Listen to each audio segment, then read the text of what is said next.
Olá pessoal, bem-vindos à terceira aula ou terceira semana das nossas aulas de Natureza da Informação no formato ECE. Essa semana a gente vai falar sobre semiótica e a sociedade da informação. É uma mudança de tópico bem diferente do que a gente estava fazendo até agora, né? A gente estava vendo mais a parte de exatas, com aplicação de algoritmos, muitas partes referindo-se a hardware, mas a aula de hoje a gente vai chavear para a área de humanidades, focando então a parte da semiótica, dando uma introdução de semiótica e conectando a semiótica com a nossa atual sociedade da informação. Tá? Então a gente vai dar uns exemplos no fim sobre essas conexões e acho que são os exemplos muito interessantes para quem assiste essas aulas por partes. Eu recomendo fortemente que fiquem até o fim, ou desculpe, até a última parte pelo menos, tá? Bom, vamos lá. Então, indo para a aula, o que vem a ser informação, a conexão inicial entre informação e semiótica. A gente viu até agora, né? Fizemos várias discussões sobre o que vem a ser o dado e o que vem a ser informação. Não estamos fazendo muita distinção nesse momento entre o que é dado e informação, porque na área da semiótica não há uma distinção forte, como nós fizemos na área de exatas, entre o que é dado e o que é informação. Tá? Então, eles são praticamente sinônimos. Então, sob o nosso ponto de vista dessa aula, a gente não vai fazer essa distinção. Isso é importante dizer. É uma questão muito a ver com mais de definições, questões de semântica do que qualquer outro aspecto, tá? Então, ah, temos aqui sobre dado ou informação diversas dimensões. A dimensão tecnológica, que nós já vimos antes, tem a ver com a captura primária do dado através de sensores, aspectos técnicos que envolvem a amostragem desse dado, a armazenagem do dado, uma vez capturada, né, e codificada, tem a parte codificada para ser processado, o processamento envolvendo algoritmo, a transmissão e armazenamento desses dados, etc. Né? Bom, a dimensão teórica tem a ver com a teoria da informação do Shannon, que essencialmente, a partir da probabilidade do evento, né, nós temos a quantificação da informação, desculpe, a quantidade da informação através dessa fórmula de entropia, tá? Que envolve essencialmente a probabilidade de ocorrência daquele valor, daquele evento. Tá? A partir dali foi desenvolvida uma série de aspectos envolvendo a quantidade da informação, codificação eficiente ou não, várias técnicas de codificação eficiente, como maximizar essa eficiência através da compressão, como acrescentar redundância usando códigos de detector de erros e correção de erros, assim por diante. Envolve, portanto, as técnicas de codificação do dado, ah, que voltando aqui em cima, né, é a forma de você representar e registrar o dado. O dado efetivamente se torna dado, né, deixa de ser valor para ser um dado quando você consegue codificá-lo e representá-lo de uma forma adequada, que permita depois uma análise e processamento. Bom, tem uma dimensão funcional e humana que é o, a, o entendimento do dado, né? O que vem a ser a informação, o significado dessa informação, que é diferente da quantidade da informação. Então, um aspecto mais qualitativo, tá? Porque você pode ter uma informação, você pode até quantificar essa informação sob o ponto de vista de volume, tá? Mas isso não necessariamente ele quantifica sob o ponto de vista de significado, tá? Que é uma característica de interpretação. Então, a partir daquela representação, ele passa a ter um significado, passa a ter uma relevância de acordo com a sua importância e assim por diante. Tá? Então, essa dimensão funcional e humana, ele é um aspecto muito relevante, porque se vocês lembrarem da pirâmide, né, onde a base, onde você tem o dado na base, a evolução do dado para a informação, para o conhecimento e para a sabedoria são evoluções que envolvem essencialmente o usufruto desses dados sob o ponto de vista de benefício. Tá? Então, quanto mais subimos na pirâmide, nós obtemos cada vez mais benefícios e envolve cada vez mais um aspecto humano, porque quem se beneficia desses dados na base são a sociedade humana, a humanidade, né, em geral. Tá? Então, no topo da pirâmide nós temos os sábios que têm o conhecimento sobre o uso do conhecimento. Tá? Então você tem o conhecimento genérico na fase intermediária, mas saber usar o conhecimento, esse conhecimento, como usar, em que situação usar, é, qual a forma de usar de forma a maximizar o seu benefício. Tudo isso tem a ver com a sabedoria, que é a parte, o que é o topo dessa pirâmide, onde você vai ter o máximo de benefício a partir do conhecimento adquirido sobre o uso do conhecimento. Tá? Então, essa aqui é aquela figura que nós apresentamos nas primeiras aulas, né? Você tem a realidade, o dado e a informação e a sua evolução, é, envolvendo a dimensão tecnológica e a dimensão humana. Tá? A dimensão semiótica, né? Ele vem acrescentar nesse processo a questão do significado da informação e os processos envolvidos no sistema de significação, no processo de significação. Então, elementos como signo, contexto, interpretante, né, são todos elementos que envolvem a semiótica. Então, a preocupação da semiótica é extrapolar a dimensão da informação, né, envolvendo valores culturais e éticos, cognição, a parte biológica, tá?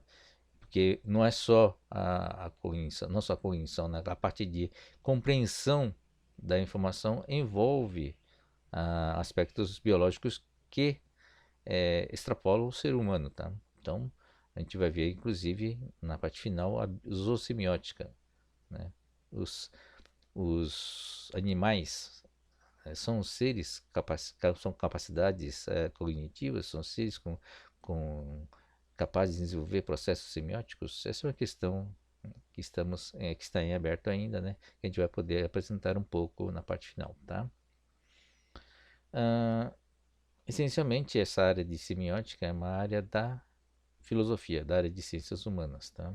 Então, a origem é antiga, é uma discussão antiga, desde a época do Aristóteles e Platão, os filósofos gregos, e nós tivemos essa evolução desses conceitos ao longo de milênios.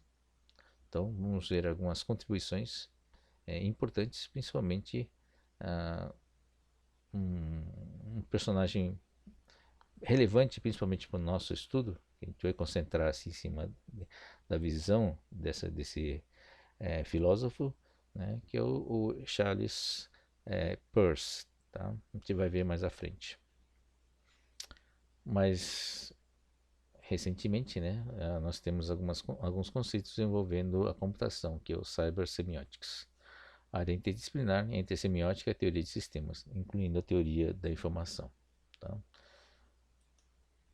Bom, aqui são tentativas de visões distintas como incluir o modelo de Shannon, né, aplicado à semiótica. Shannon basicamente se preocupou na quantidade da informação, quantificar a informação. Não entrou no mérito do significado da informação, ou seja, nos aspectos qualitativos. E aí é possível você conseguir fazer uma visão onde as duas coisas se entrelaçam, né? Uma coisa contribui com a outra. Tá? Então esse é um modelo, né? Fonte da informação, transmissor, receptor e o destino, né? Fonte e ruído. Esse aqui é o modelo do Shannon. Né? Ele estava preocupado com a comunicação, né, essencialmente da fonte até o destino. Então, a teoria dele, ele quantifica a quantidade de informação que sai da fonte e chega no destino.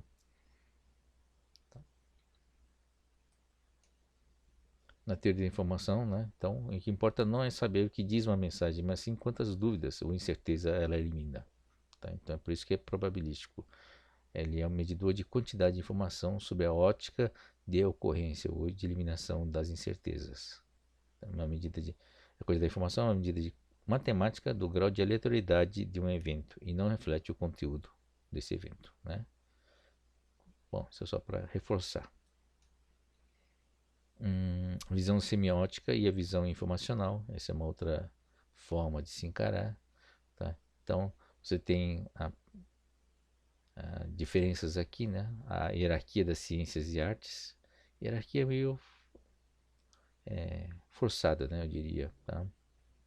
Eu faço uma separação entre hard science e soft science, né? Hard science envolveria as ciências da natureza, física, química e biológicas, né?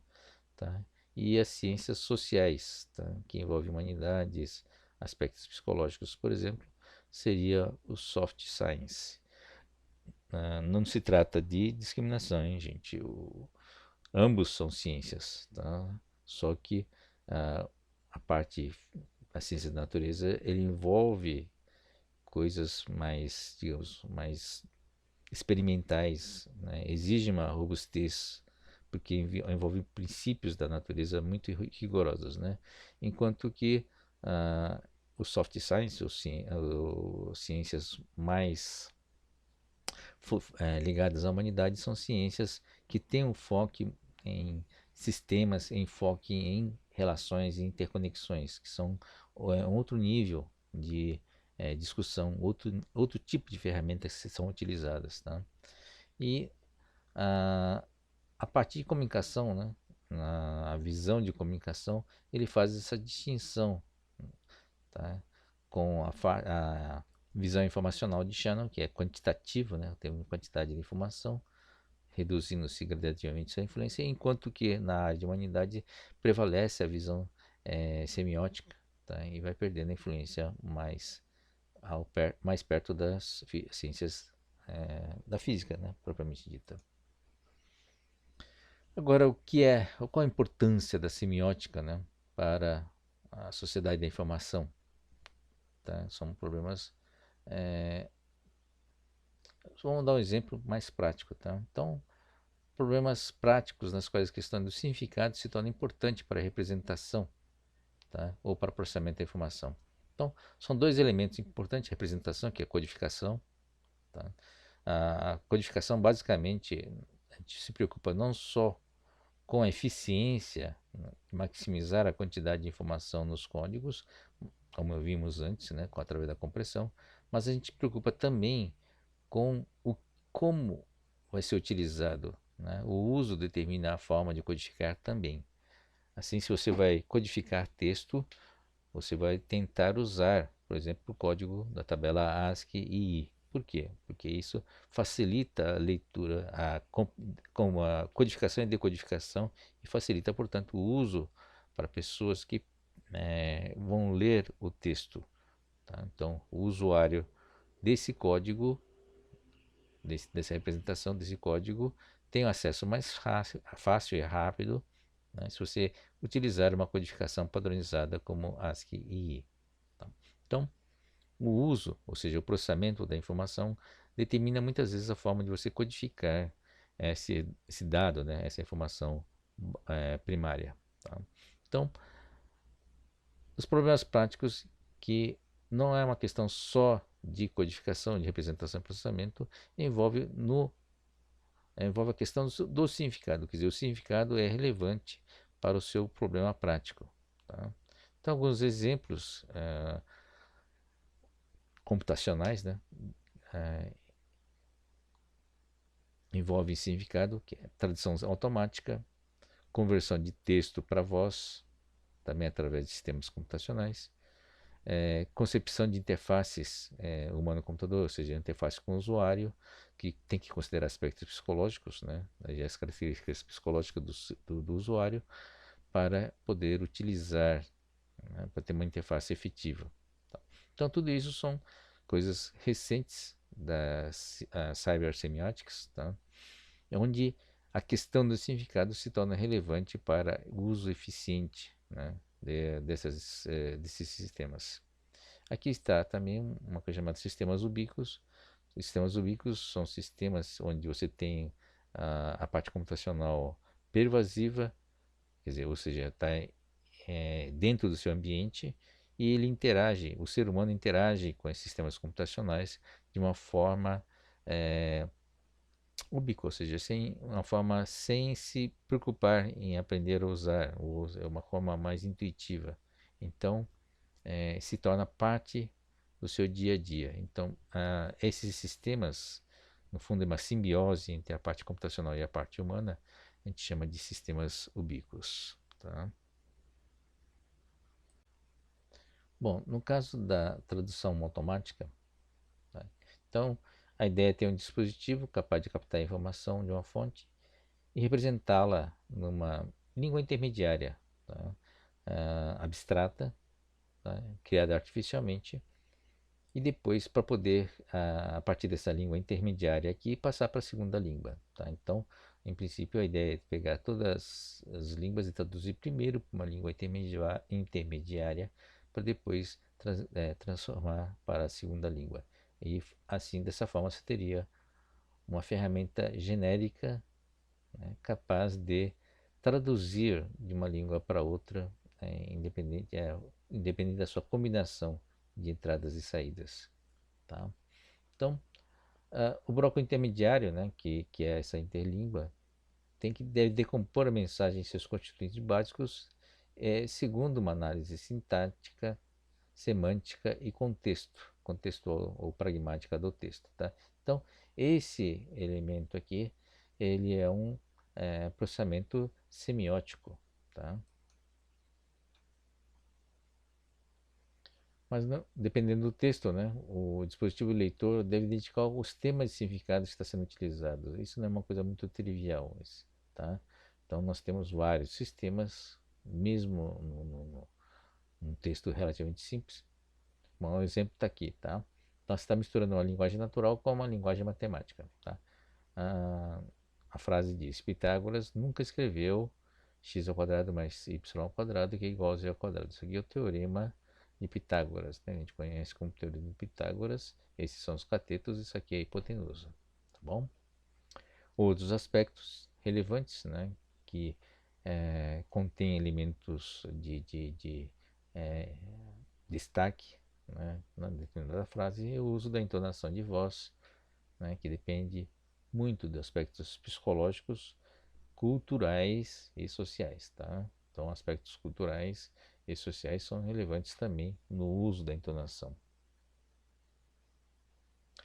Bom, o que a gente viu até agora foi uma breve discussão sobre o papel da semiótica no contexto da nossa sociedade da informação. A gente vai voltar a ver mais à frente, tá? Então, a gente vai ver agora, entrar realmente na parte semiótica, material original do professor Mirissola, tá? Que foi adaptado por mim, tá? Vamos lá.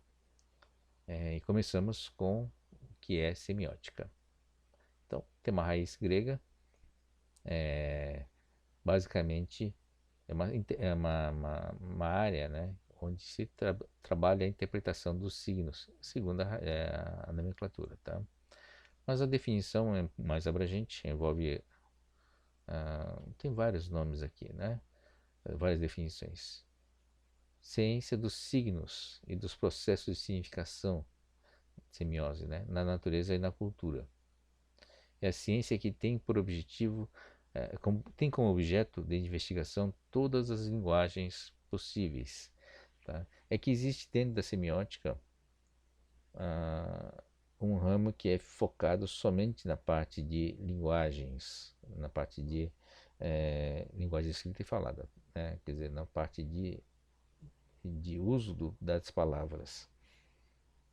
Sob o ponto de vista humano, realmente a maior parte, a parte pesada da semiótica, concentra-se no uso da linguagem. Tá? Então, a Lúcia Santaella é uma brasileira, uma professora brasileira, ela é professora da PUC de São Paulo. Ela é uma investigadora, uma cientista muito famosa nessa área de semiótica. Estuda todos os fenômenos culturais como se fossem sistemas signíficos, desculpem, isto é, sistemas de significação, né? Ah, o que dá para entender nessas definições todas é basicamente que é uma ciência que trabalha ou tenta entender os signos. A gente vai definir melhor os signos mais na frente, e os processos envolvendo os signos, né?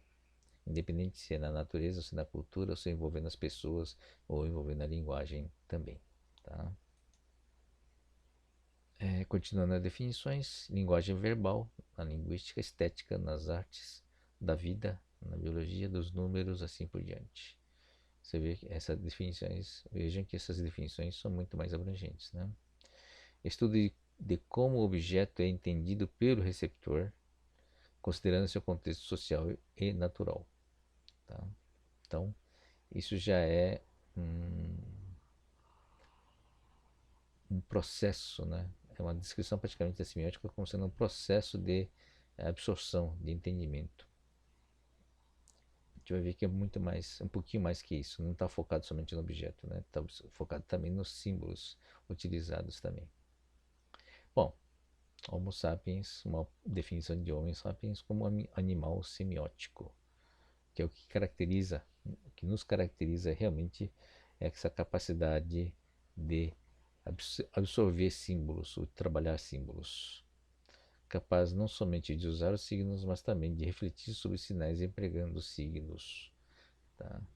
É capaz também de criar signos e criar abstrações em cima desses signos também. Tá? Bom, ciência, o que sobra na verdade é uma coisa mais abrangente, né? Ciência dos signos e do processo de significação, que é semiose. Indicação, designação, semelhança, analogia, metáfora, simbolismo, significação e comunicação. Forte relação com a linguística. Então, justamente porque as palavras são um elemento relevante, né? É o grande volume de trabalho dentro da semiótica é a parte da linguística, que tem foco em línguas, né? Semiótico, foco também em signos não linguísticos. Bom, essas são as divisões clássicas da semiótica, três ramos. Semântica e sintática, vocês já devem conhecer, já citei várias vezes, né? É a relação, semântica é a relação entre os signos e as coisas a qual se referem, quer dizer, é a relação entre o signo e o seu objeto, o seu significado ou denotata. Tá? As sintáticas são as regras, né? A relação entre os signos em estruturas formais, são estruturas que contêm regras de formação ou de uso desses signos. E aqui vem um terceiro elemento, o terceiro ramo, que é a pragmática, que é a relação entre os signos e os agentes usuários dos signos. Quer dizer, não é só o signo em si, né? Aqui você tem a formação dos signos, né? Tá? Então, você tem uma frase, por exemplo, né? Usando a parte linguística da semiótica, você cria uma frase usando a gramática. Mas qual é a relação dessa frase que você monta usando a semântica sintática com, né, as pessoas que usam isso? Então, é ah, uma coisa que envolve não só os signos, mas também os seus usuários. Tá? Então, não só numa dimensão individual, mas também numa dimensão social e cultural. A gente vai ver que essas coisas são todas interrelacionadas. A origem da semiótica, né? Os gregos, Platão, filósofo, modelo triádico a gente vai ver mais à frente, tá? Platão, além do modelo triádico, diferenciou ideias e signos verbais. Santo Agostinho ah, é, é um dos teólogos, né, da Igreja Católica, diferenciou entre signos naturais definidos pelo homem. Bom, o termo semiótica, a palavra semiótica, nasce em 1690 com esse filósofo John Locke. Tá? Semiótica estruturalista, semiologia são evoluções, né, evoluções dentro da semiótica, Tá? Então, a parte linguística da semiótica, que é quase a grande parte da semiótica, tá? Teve um grande pensador chamado Ferdinand de Saussure. Tá? Ele era belga, se não me engano, ou suíço. Bom, a preocupação principal do Saussure era trabalhar a parte de língua, né? Da palavra falada ou escrita. Aí ele trabalhou, bom, a gente vai ver mais à frente, tem um signo dual, modelo diádico, significante e significado. Essa é uma característica de sistemas baseados na língua. Bom, aqui nós apresentamos um personagem que é o personagem principal na nossa discussão, na nossa aula de semiótica, que é o Charles Sanders Peirce. Tá? É, apesar da grafia aqui, a pronúncia é um pouco diferente. Bom, ele foi um filósofo, matemático e cientista americano. Tá?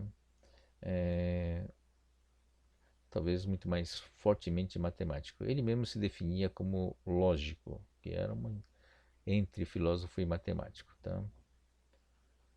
Ele teve uma vida muito complicada, apesar de ser muito inteligente, tinha alguns problemas de personalidade que dificultavam realmente a sua vida profissional.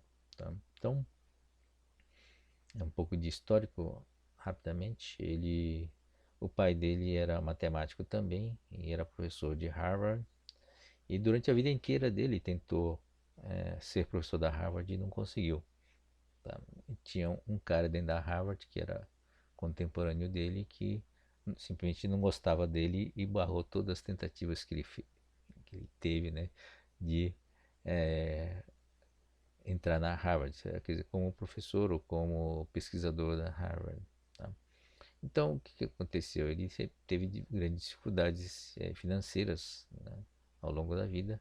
Trabalhou para a guarda costeira americana, trabalhou em outros locais, teve vários empregos, tá? Que mantiveram ele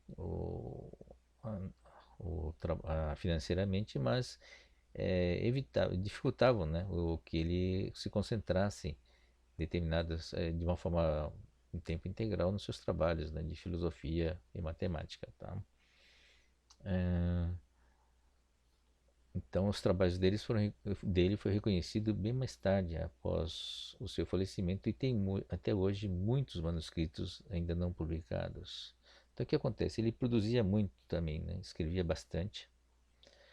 Ah, dizem que tem 100 mil páginas de manuscritos, só que a grande maioria deles não foi publicado.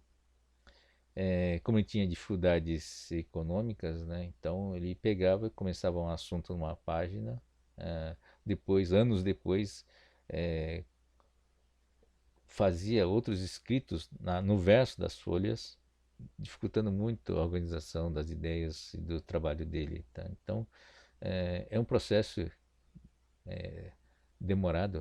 O trabalho todo dele foi microfilmado e o pessoal está organizando, né, todos os escritos deles ao longo de, praticamente desses anos todos, tá? De quase dezenas de anos. Tá? Então, em 1990 ainda tinha publicações inéditas dele. Então, ele, bom, é o resultado do trabalho dele, mas ele é considerado um grande inovador. Teve grandes contribuições na matemática, por exemplo. Ele foi um dos fundadores da estatística moderna, para vocês terem uma ideia. Na área de filosofia, não só desenvolveu essa parte, todas as ideias da semiótica, mas também ele criou praticamente essa área da filosofia chamada pragmatismo, é o pai do pragmatismo. Tá? Então, realmente foi um personagem muito interessante, né, na virada do século passado. Já comentamos, né, o precursores, o Saussure é suíço. Tá? Então, a gente vai ver que a parte da semiótica ligada à linguagem é muito relevante. Bom, antes de avançarmos aqui, vamos dar uma pausa para outra parte para não acumular muita coisa numa única gravação. Continua na segunda parte da aula, tá?